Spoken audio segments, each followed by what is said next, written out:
just encourage the kid to write about the things that they get excited about and try to make space for it. Like what I end up saying about, becoming a writer and becoming a good writer is it has to do with being able to detect when the moment of inspiration strikes and having some writing tools at hand at that moment. It has a lot to do with that. And you can kind of stack the deck in your favor by being in the act of writing more often. So if a kid is getting really, really excited talking about whatever it is, dinosaurs or outer space or whatever they might be excited about, be like, I would love to read a story about that. And then celebrate that, like when they actually produce it.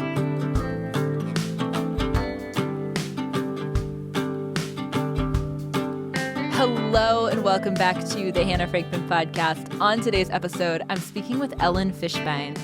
Ellen is a full-time editor who has worked with probably a number of writers that you've heard of before, people like Coleman Hughes, Parrish, David Perell. And I invited her on today's episode to talk to her about some of the things that she's noticed in her work as an editor and a coach that she has to unteach people that public school probably taught them in the first place. We talk about things like the importance of having a really clear goal for your writing and being really clear on what you're trying to say before you ever put pen to paper. We talk about how public school teaches us that nitpicking technicalities in writing is a measure of being a good writer or a good editor, but that's almost entirely unimportant in the goal of being persuasive in your writing, which is what we actually should be spending our time and energy on. And we talk about some of the most interesting projects that Ellen's had a chance to work on, including some of the very controversial things that she's publishing at the publishing house that she has started. Ellen was an absolute delight to talk to, and I hope you enjoy this episode. Ellen, welcome to the podcast. Thank you so much for having me. I'm honored. I'm honored. I feel like you are this storied editor of the internet that I hear people I love say great things about, and I'm so excited to get to meet you as of like 5 minutes ago when you jumped on this call. I'm very excited about this. So a little bit of context. I reached out to you cold on Twitter a couple weeks ago, or maybe a week ago. I think it was a week ago. And I was like, oh, good, she follows me too. Like, this is not going to be a totally cold outreach. And I messaged you because I wanted to talk about writing on the show and the importance of writing, because this is such a core part of education. It's reading and writing and arithmetic. It's one of the very main pillars. And it's a point of kind of a lot of controversy in terms of how much writing is actually important for kids to know how to do it, especially in the age of AI. And I was like, well, I have to get a really good editor on the show to talk about this. And so I immediately thought of you, reached out to you, got a very fast yes, which made me very happy. And I know that you have thoughts about, based on the questions that I sent you just in a Twitter DM, about the importance of teaching kids good writing and what is important to teach. And so I want to give you the microphone first, because I don't think you even need any like teeing up. I think you could probably do a solo cast on this and it would be incredibly valuable to people. Awesome. Yeah. So since I have this opportunity to talk with you and you've created this whole space for talking about education, I love this.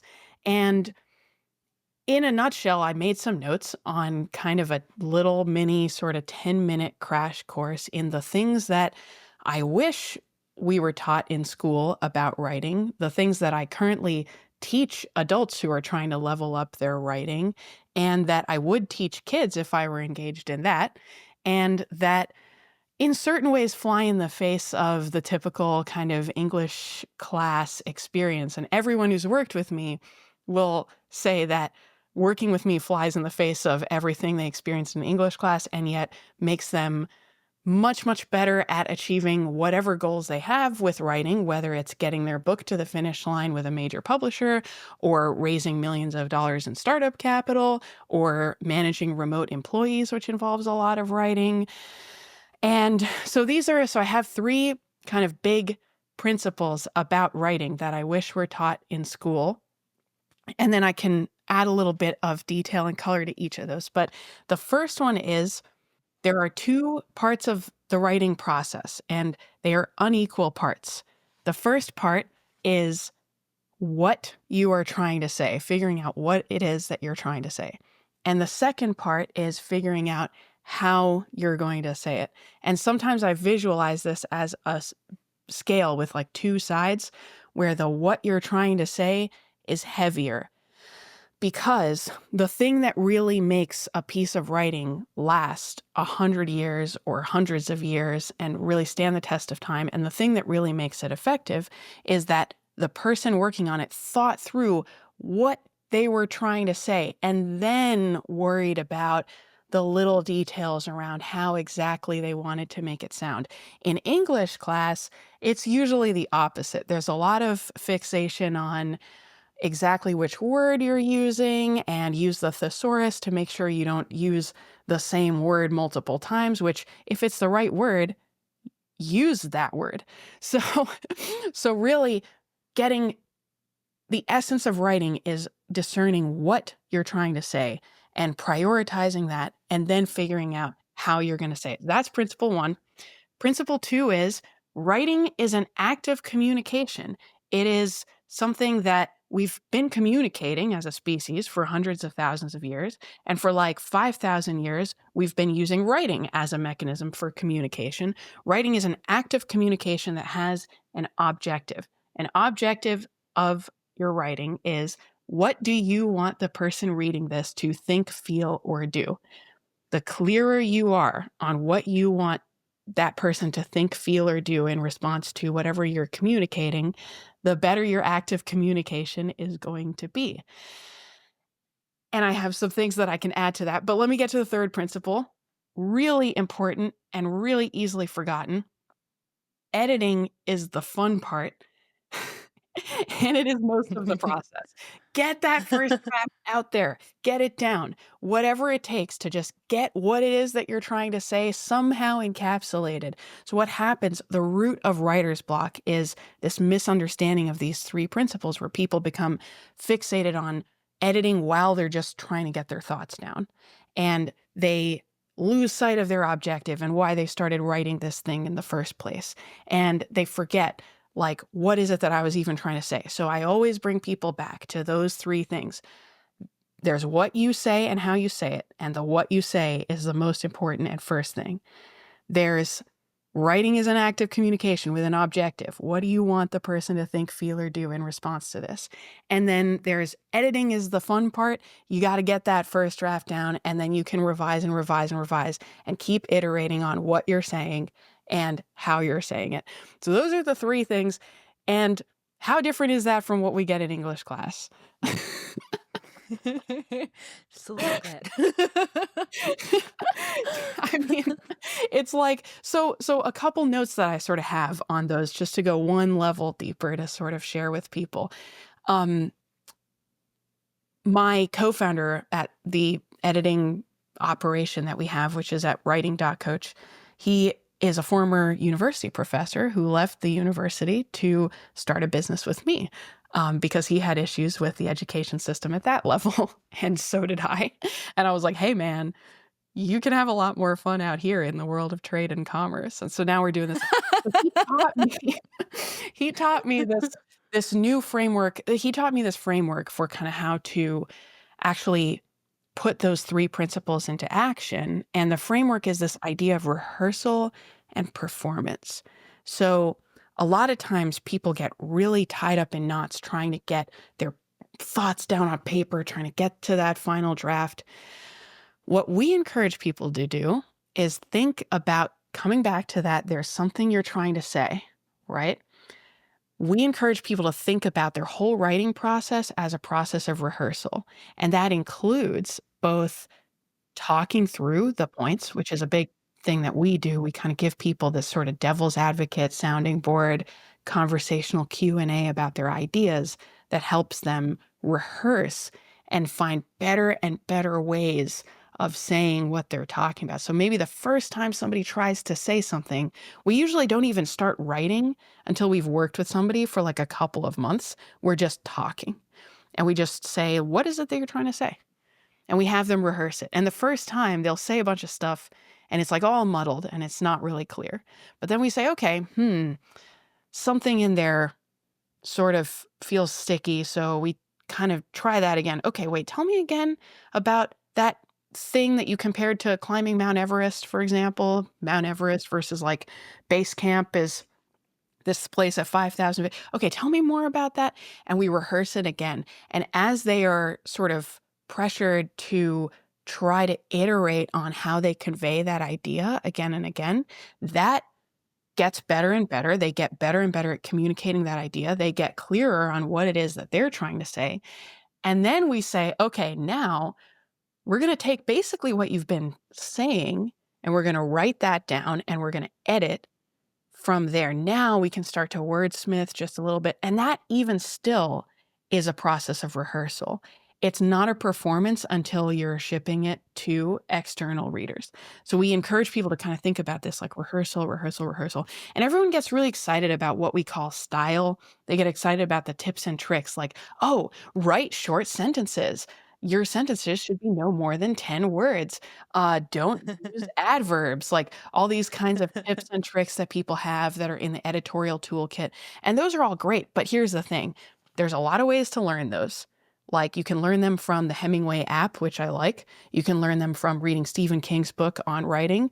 You can learn them from reading Elements of Eloquence, which is one of my favorite writing books. You can learn these things, but the real substance, what I call like the underlying architecture process, that is the important stuff. All that stuff around style and which words and how long are your sentences and how do you use punctuation, all that stuff is totally secondary to having substance to what you're saying and being able to rehearse it and be like, yes, that's what I'm trying to say. This is well rehearsed. This is the thing that I'm going to come to the table with and deliver to my readers.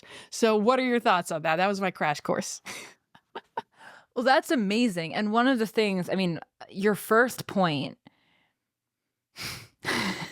it feels like it should be very intuitive. And the fact that it's something that you have to clarify for people as a primary lesson is so indicative of how little a public school education writing classes actually teach about writing for the real world, which is something I've talked about on the podcast a lot. The difference between the school the content you write in school, where maybe one person's going to read it top to bottom if you're lucky, and you know when you're writing it that no one else is going to read it ever again, versus writing something that you actually intend to persuade someone for a meaningful output besides a grade, or you intend to put out in the world and have it reach, a very large amount of people and convince them of something. It's a very different type of writing. I'm very curious, when you bring in a writing client that you're working with and you do a lot of very, very in-depth editing and writing coaching, is my understanding of how you do your work. What are the biggest things that you see people having to unlearn that you would blame public school for teaching them? Yes. So this becomes the clearest from the perspective of the kind of feedback that you get on your writing from people who are not, full-time feedback givers. So a lot of times people will write something and you'll send it to your colleagues or your friends or somebody who is just like someone you like, and you're hoping they'll be honest with you, and they are going to be honest with you. But what happens is they read that thing and they sort of like skip the question of, did I actually understand this in the way that it was intended? They skip the stage of making sure that what they think you're saying actually is in fact what you intended to say. And they go straight to granular nitpicking. They'll be like, and they're trying to help. But they'll be like, I just don't think you should use the word pretty. Or like, I don't think that you should use the word actually here. And they'll like cut a word, or they'll be like, this sentence like doesn't flow. But what's happening is first of all, they have a big, big assumption that you've actually succeeded in communicating your message. But in reality, if they were asked to say back to you what they got from your writing based on what they read, oftentimes that would actually horrify you because because it's not what you intended at all. And then all of those little tiny sort of fixes that they're trying to make are not really relevant to the core thing, which is like, am I conveying the thing that I mean to convey? Whether I use the word actually or pretty or whatever else doesn't actually matter at all. What matters is if somebody reads this and then tries to summarize it and say it back to me or like repeat it to their friends or whatever, are they actually making the same points that I myself intended to make? And if that hasn't been accomplished, then it's premature to work on all those little kind of wordsmithing things. But we are conditioned in English class because an English teacher will do exactly what I just described. They very, very rarely can get to the substance of teaching you how to craft an actual argument. They'll very, very rarely do something like go, this claim here at the top actually contradicts this claim 4 paragraphs down. Or this claim is redundant with this other one. For example, here you're describing a technological shift as a tidal wave, whereas here you're describing it as breaking free from the escape velocity. So which thing is it? Is it a wave that's going to cause destruction, or is it a rocket ship that's leaving the atmosphere? Which of these metaphors is actually correspondent to the point you're trying to make? They're very, very rarely going to get anywhere near the actual core of what you're saying. They're just going to do that wordsmithing thing. Oh, you shouldn't use this word here. This is grammatically wrong. And so people fixate on that. And then they get really self-conscious about not knowing how to use a semicolon or not knowing some grammatical rule that you can use one of the trillion AI tools to fix for you. And they completely miss the actual point of writing and the whole point of the thing, which is, what are you trying to say? When somebody reads that, are they actually going to get what you intended to give them? So yeah, that's that unlearning of that kind of granular nitpicking thing. And of course, when people get the feedback from people, they see it the most clearly because they're like, oh wait, these people aren't even responding to what I wish these people would engage with my ideas, but they're not. They're only engaging with these like tiny little nitpicks. So have you experienced that? Do you kind of know what I'm talking about? I do know what you're talking about. I was extremely lucky to not be subjected to a normal writing education really at any point of my educational career. So I feel much less connected to what you're talking about than probably most people who are listening to this, but I've absolutely seen it. And there's this sort of sense when you're reading something or editing someone else's thing that if you can point out the small technicalities, that you're not only are you being helpful, but you're meaningfully engaging with the writing because you can see the things that should be better, when that's not actually the point of my friend said recently that really the important part of writing is the ideas, and everything else is like, are you being persuasive? And nothing else matters. Grammar doesn't matter. Spelling doesn't matter. Like, really the differentiator in the real world between whether or not your writing is effective is whether or not the arguments sway people. And it sounds like what you're saying is that when you're working with someone, and from what I know, a lot of the people that you work with are very high level people. They're successful in life. They're out in the world doing really amazing things. It's not necessarily intuitive even to them that the whole point should be really clear about what you're trying to say and what you're trying to convince people of. Is that true? Yeah, I mean, we work with people who are really high caliber and really brilliant and really great at oftentimes their own subject matter. But here's an example.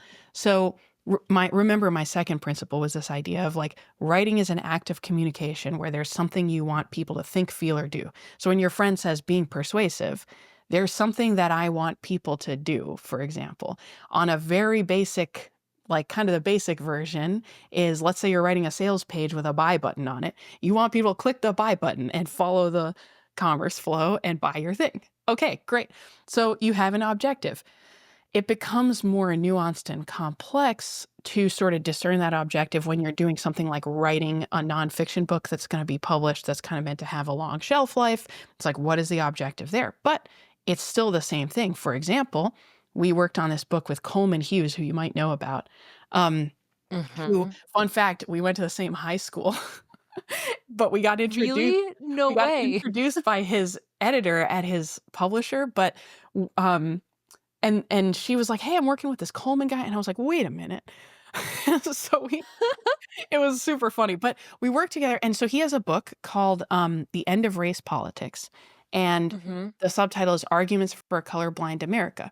And he came in and he was like, "Yeah, this is like a book about um it's sort of about this DEI stuff, and it's about race, and it's about, how I think we should sort of get closer to Martin Luther King." And he had all these amazing anecdotes and all these legal incidents that had happened around race and all this fantastic substance to talk about. But it's like, what's the objective? And eventually we arrived at the objective is to get people, especially Americans, to treat one another without regard to race.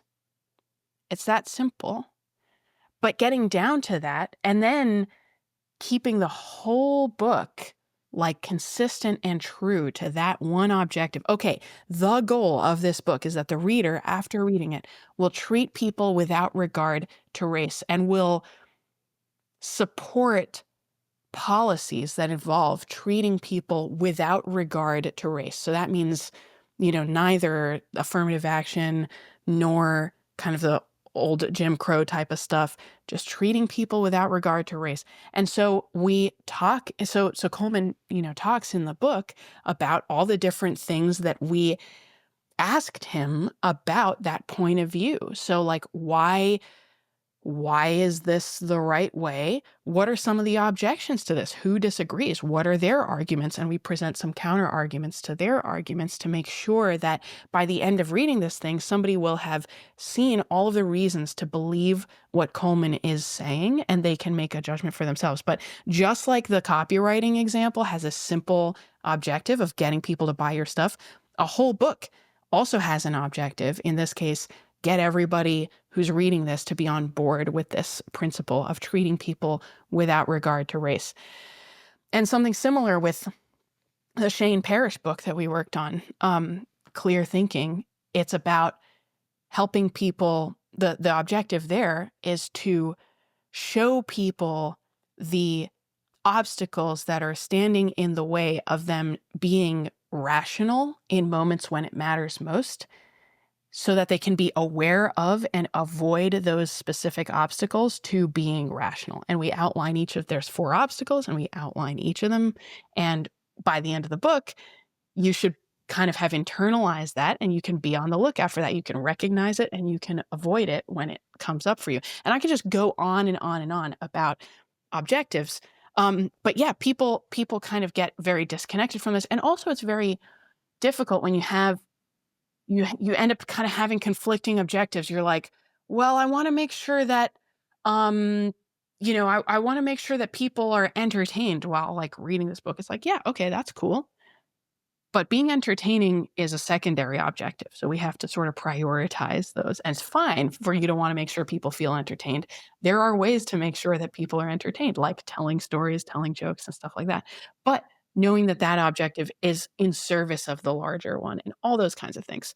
I don't remember exactly what made me go off on that whole thing, but what are No, this is your thoughts this is there? really good. So, and I find these examples really compelling because they these are people who the world regards, maybe not the world at large, because there are lots of people who disagree with them too, but they have very large audiences of people who respect their ability to think clearly, to take complex information about the world at large and synthesize it into really clear conclusions and really clear arguments.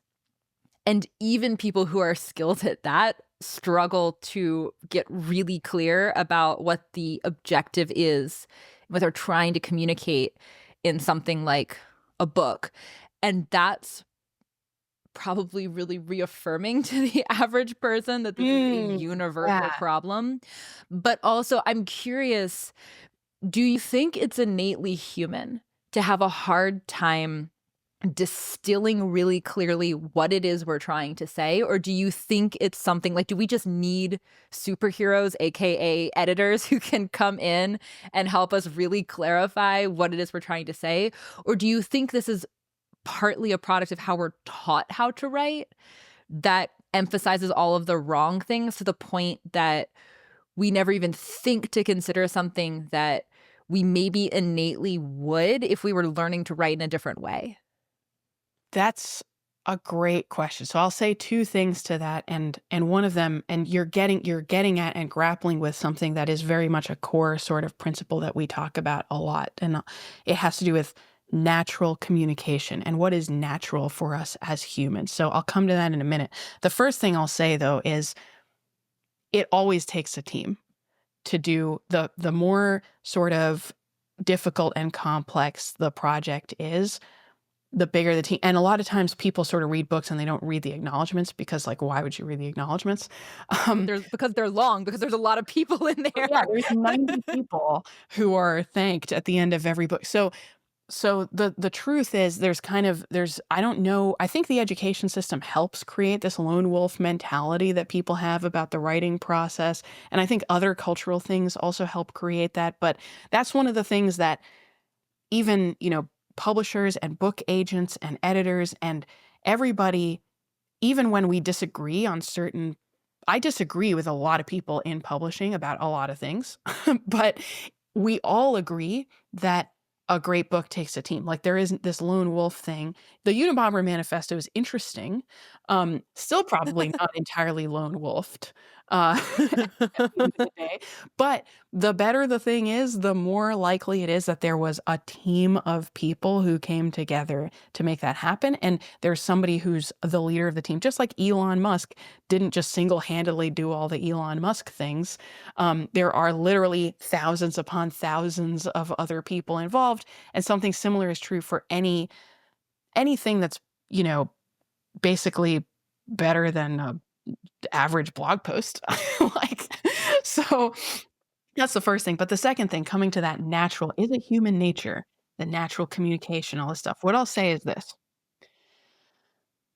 writing is fundamentally a tool for communicating. So we talked about how it's an act of communication. We were communicating with gestures, with speech, with facial expressions, with body language, with body position, with all these different physical and auditory things for hundreds of thousands of years before we invented writing. And we invented so writing is kind of hot new tech on the actual human time frame. And we invented writing because we wanted to overcome certain limitations that our natural form of communication have. Specifically, there's limitations around the distance that just like me talking can travel if you and I are just talking in a room. There's limitations around memory, like being able for you to actually remember everything I said. If I just talk for an hour, you're not going to remember it word for word, but the piece of paper can remember it perfectly. And there's limitations around traversing, spans of time as well. So for me to be able to communicate to somebody tomorrow, there's got to be some way of recording that. So writing was invented to overcome those limitations around memory, distance, time. And what is inherent in the technology that's used to encode that act of communication, which is writing, what's inherent in that is that some information is lost. So if you and I transcribe this podcast, we're going to have words on a page. We're going to have a record of what was said, but we're going to lose things. We're going to lose, our tones of voice, the timbre of our voices, the facial expressions that we made, the timing of what we said. Maybe somebody makes a joke that works on the podcast, but like the joke in writing doesn't really mean anything.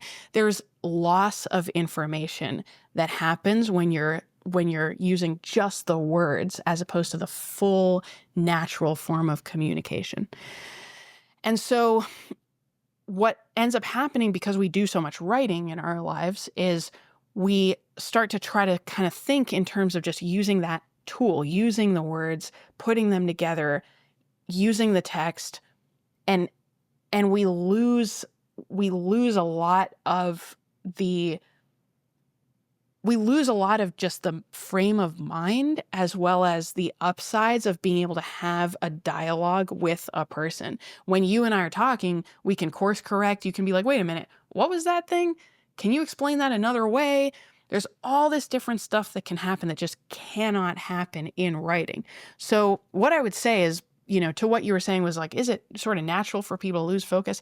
It's more like it is natural for people to communicate a certain way that involves being able to use more than just our words, our faces, our gestures, our tone, our inflection. That also involves being able to go back and forth and correct and like fix misunderstandings on the fly. That we as a species and also we as individuals, like in each of our individual lives, have been doing that for longer than we've been able to write. And the writing loses a lot of that stuff. So there is a special facility with words. That's the skill of writing, which allows you to compensate for that information loss. So like we were talking about with the Coleman Hughes book, we mimicked the experience of hearing arguments and counter arguments presented in a conversation in the process of writing that book. So Coleman would say, okay, yeah, this person disagrees with me. And then we would say, okay, Coleman, what would you say to him? And in the book, we found a way of kind of encoding the experience of presenting both sides of that debate. But that is a practiced and learned skill of writing that allows you to mimic the experience of natural communication and compensate for the information loss that is inevitably happening when you go to just,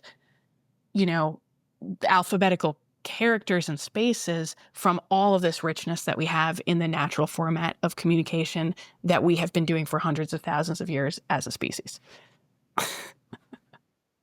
How much do you feel like you actively have to de-school your clients from habits, both in the structure of their writing and also in the more technical approach?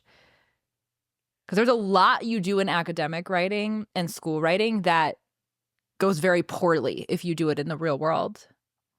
Yes. So my co-founder, Bill, who I mentioned earlier, the reason I ended up sort of stealing him from academia and having him start this business with me was that when I actually originally took his class, and he was a professor, and we were all freshmen, and it was actually a philosophy class that had a big writing component to it. And it was a required class because I went to this Jesuit university that required philosophy. So we were all kind of there. We were just sort of bopping around. We're like, oh yeah, this is a required class. So there's over 100 students in the class. And the professor, my co-founder, Bill, just gets up in front of the class and goes, yeah, so most of the academic writing that we do in school and that you'll read is just bad writing. We're not going to do any of that in this class. We're going to prioritize clarity. And that was when I knew that ultimately he was going to get like ejected by by the academy and having been. So what school teaches is, and the higher up you get into kind of university levels, the more this becomes very pronounced. But what school teaches is actually, oh, you should try to elevate your writing so that it is difficult for people to understand. You should try to sound smart. You should try to use big words. You should try to use sort of complex phrasing and all this kind of stuff because that's more like elevated or erudite or whatever. But Bill's point and my point and everybody who has to actually like compete in the business world in terms of producing writing that sells and that keeps people reading, everybody out here is like, wait a minute, no. The best thing is to reduce the cognitive load that's being imposed on the reader as much as possible. Make it as easy for people to read without, dumbing down the material itself, but making it as easy as the material allows. And that's why we published this book, Ask Aristotle, which is all about, it's an 87-page book. It's written at an actual 6th grade reading level. Like if you put it into the Hemingway app or any of these tools, they'll say a 6th grader can read this. The sentences are not complicated. Nothing about it is overly complicated. And it distills the fundamentals of Aristotle's philosophy for somebody to be able to understand it, even if they speak English as like their 4th language. That is what good writing actually is. And that's what sticks with people. People say this stuff is life-changing.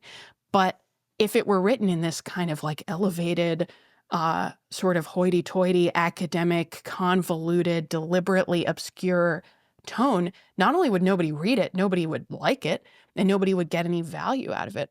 And so, yeah, I mean, and earlier, I know you're more interested in kind of earlier education. I would say earlier, the same kinds of diseases are present as get magnified at that like academic kind of postgraduate and postgraduate level, but it's just on a smaller scale. So yes, people come in and they start working with me and they tell me most of the time, they're like, yeah, I kind of flunked English. I wasn't good at it. I never wanted to do writing, but now I have these ideas and I want to get them across and I feel like I have to do this writing. And it makes me really nervous because I have my English teacher in my head kind of yelling at me for using the wrong words or whatever. And so again, it just comes back to me saying, I don't care at all about what your English teacher said. I don't care at all about your grades in English class.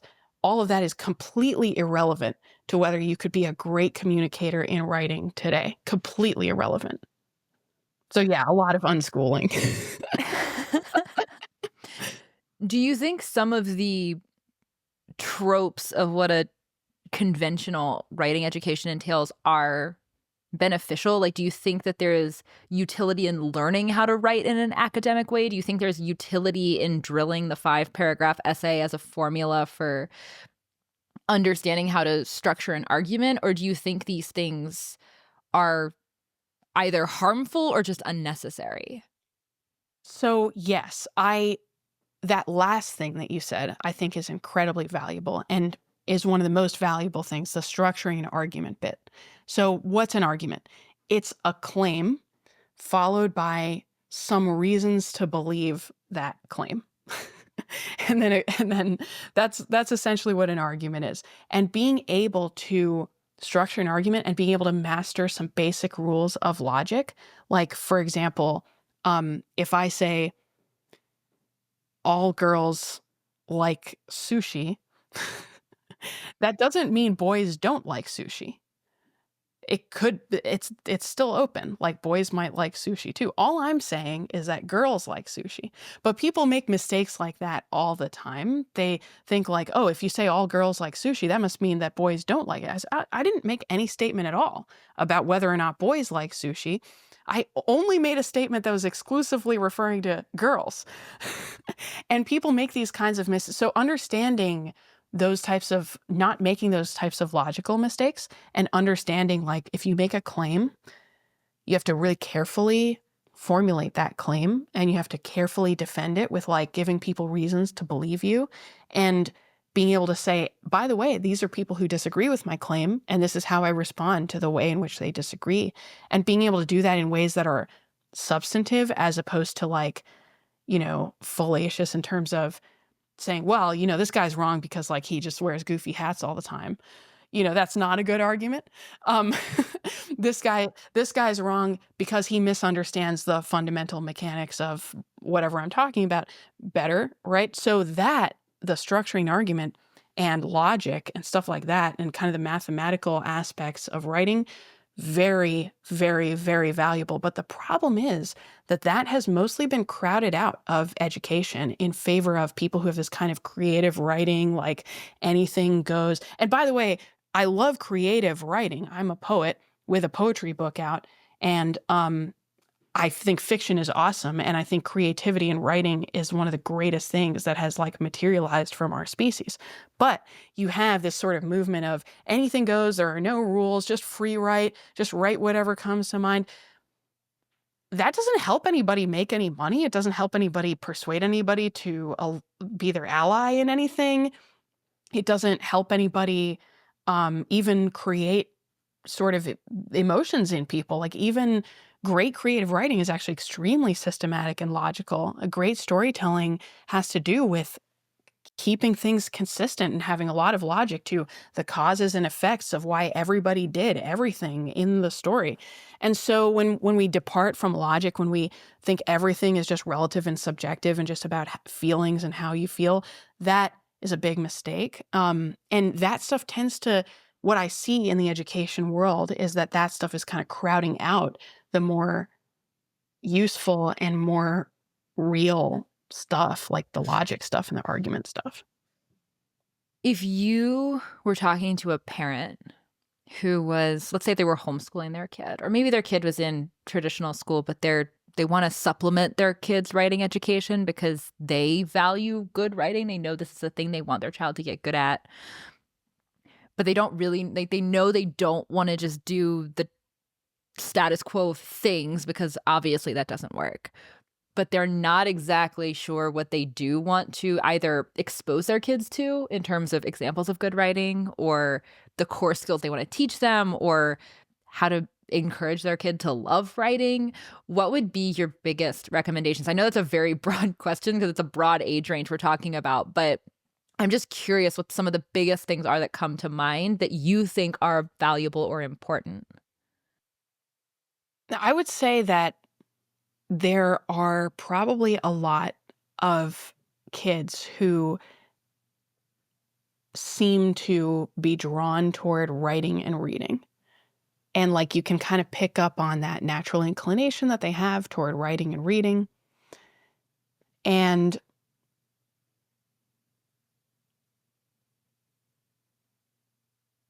I think the question is like, it's less like, how do you pressure a kid? If a kid doesn't feel drawn to those things, I don't think it makes sense to pressure a kid into being drawn to those things. But if the kid is drawn to those things, and there are a lot of kids who are drawn to those things, then I would say probably a couple things. And this is a great question that I should think about and talk to some people about more. But I would say a couple things. The first thing is, don't be limited by what you believe is age appropriate for the kid. Young adult and children's stuff is cool. It can be great, but it's actually a pretty new invention. And in the 1800s, like kids would just learn to read the same kind of stuff that adults would read. And I think one of the biggest points of frustration for kids like me and my niece and some kids who I know who are talented in these areas is adults are always kind of prescribing that they should be engaging with stuff that's, quote, like age appropriate. But I was reading George Orwell when I was like 9 or 10 years old.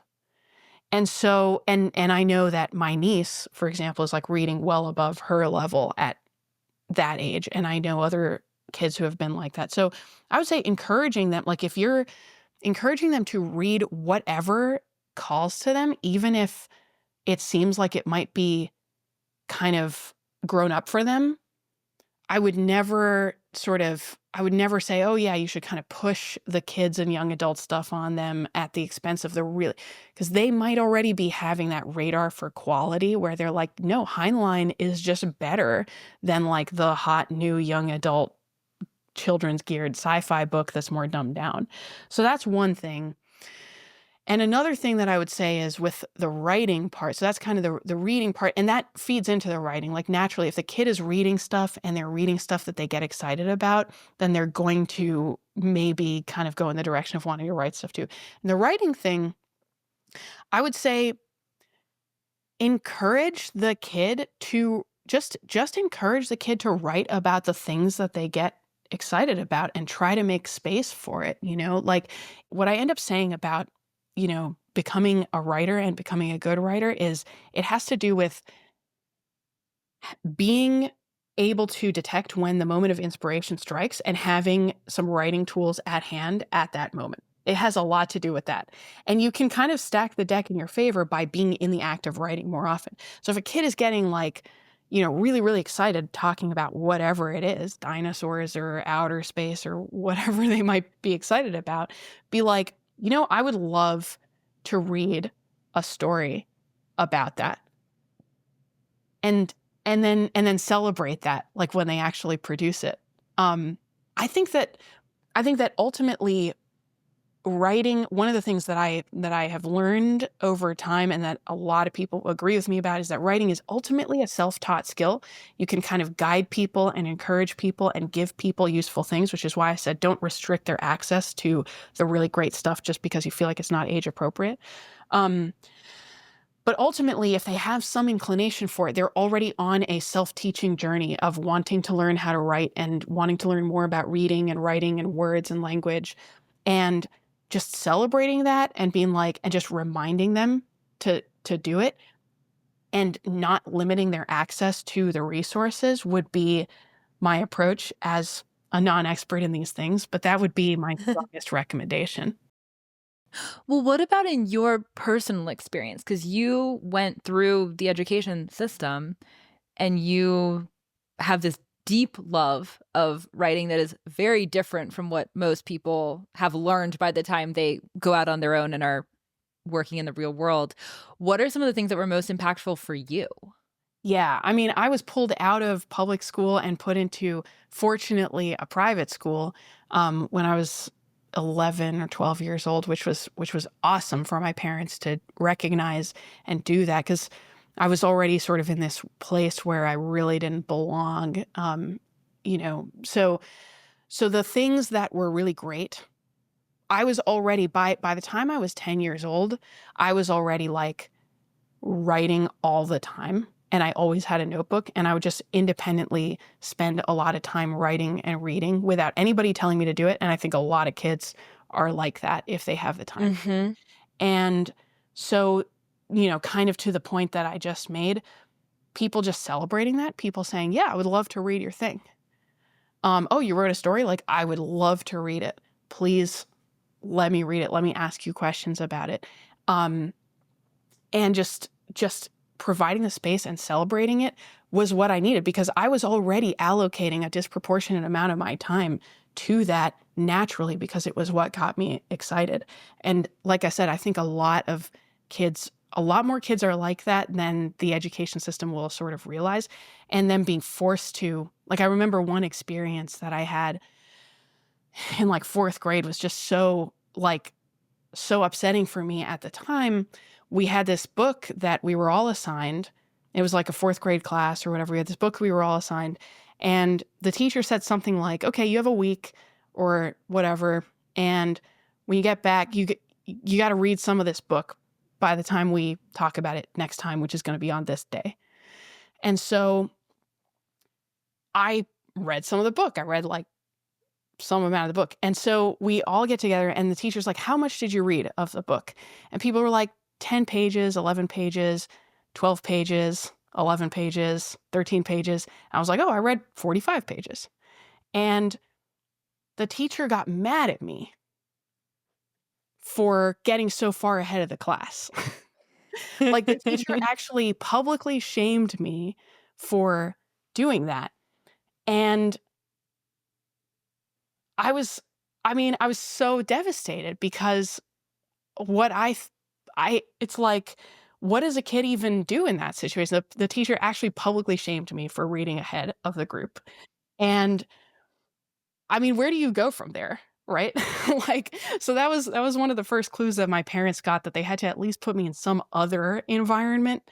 Um, And yeah, so that kind of speaks to the point of, and I met other kids when I switched to a different school. I met other kids who were more like that, who, with whatever it was they were passionate about, they would be reading 3 times or 4 times as much as everybody else, just kind of naturally. So honestly, I think it's more like just don't crush that. Don't shame the kid for that. Like encourage that and give them space for it? And it's horrifyingly common that that happens. Like I am horrified hearing that this happened to you, and I'm horrified every time I hear that this happens to a kid, but it's so common that you're these behaviors are encouraged, but only as much as they don't inconvenience anyone else. And as soon as they start to inconvenience someone else, it's problematic. Um, do you feel like did you have 'cause you said having people encouraging your writing was really important. Did you have like teachers or people in your life who were particularly encouraging of you to go off the beaten path and explore the written word in ways that were exciting to you? Or was the drive to do it just so innate that in spite of its best efforts, the system couldn't crush it? Yeah, I mean, definitely once I switched to a smaller, kind of more sort of edgy school, um, there were teachers who would specifically what they would do is they would ask me they would like see me writing stuff. They'd be like, "What are you writing?" And I would be like, "A story." And they'd be like, "Oh, when you're done with that, I'd love to read it." So that was one thing. And then the other thing that they would do from time to time is like give me a book, which was awesome. Like I still remember there were teachers who gave me books because they knew that it was what I cared about. And it was like they would give me stuff that was totally grown up reading, like the Tao Te Ching. and like they knew they were I just had the sense that you might be into this, Ellen. And that was and yeah, there was also later on, like later in high school, there were kind of moments of recognition where it was like, Ellen really crushed this essay and stuff like that. But by then it was already who I was. And whether or not they did that, I really think was not significant. I think the things that were significant were just them celebrating it, asking about it, showing interest in it. And yeah, occasionally there were probably like 3 different teachers who gave me a book at one point, and that was very formative. And it's small, but it's huge for a kid at that age. No, it 100% is. You're working on a lot of really interesting stuff right now. Do you want to share a little bit of what you have going on and also where people can find you? Oh, yeah, sure. So please check me out on Twitter. Ellen Rhymes is my Twitter handle. From there, you'll be able to navigate to my 2 main things. The first thing is Writing.coach, which is where we provide like the most world-class editorial support that you'll ever find anywhere. That is very awesome. And also, we have this publishing project, Altamira Studio, which is at altamira.studio, where we publish these short, fluff-free, kind of contrarian books that take things in a different direction. And that is kind of like the editorial thing is sort of where we make most of our money. And the publishing thing is our sort of beacon to the media world on how it doesn't have to always follow every convention of the legacy world. And there are some different and creative ways of looking at books and writing and publishing. Do you have a favorite, like, controversial idea that's come across your desk at Altamira? I'm going to have to say memes make millions. I'm going to very Ooh. quickly share this, super quickly share the story of this. This guy, Jason, tried to post this as a pre-orderable book on Amazon, and it got taken down 3 times because Amazon was terrified that if you printed a meme in a book, some kind of copyright lawsuit would ensue. And so just because of that, before even seeing any manuscript or any content or anything like that, just because of the title, Amazon said, nope, you can't self-publish on our platform, which was radical. And so Jason found us. So we published the book and we did a beautiful job. Our designers did a beautiful job with formatting memes in the book in such a way that is completely fine to do in a book. And it's a really interesting, insightful, edgy book that is a total underground best-selling success. People are buying it constantly, and it is not even allowed on Amazon. So yeah, I'm going to have to pick that. That's amazing. Ellen, I know you have somewhere you need to be and we need to wrap, but this was really fun. Thank you so much for taking the time to do this. Thank you, Hannah. This was like such a pleasure. I really enjoyed it. You're a wonderful interviewer and person, so thank you for having me. It was all my pleasure. Thank you so much.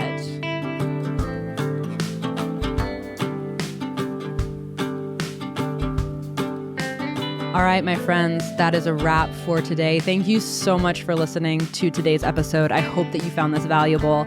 Please leave a 5-star rating on Apple or Spotify. Please like the video on YouTube. And please don't forget to subscribe on whatever platform you listen to make sure that you don't miss next week's episode. Thank you so much, friends. I will see you next week.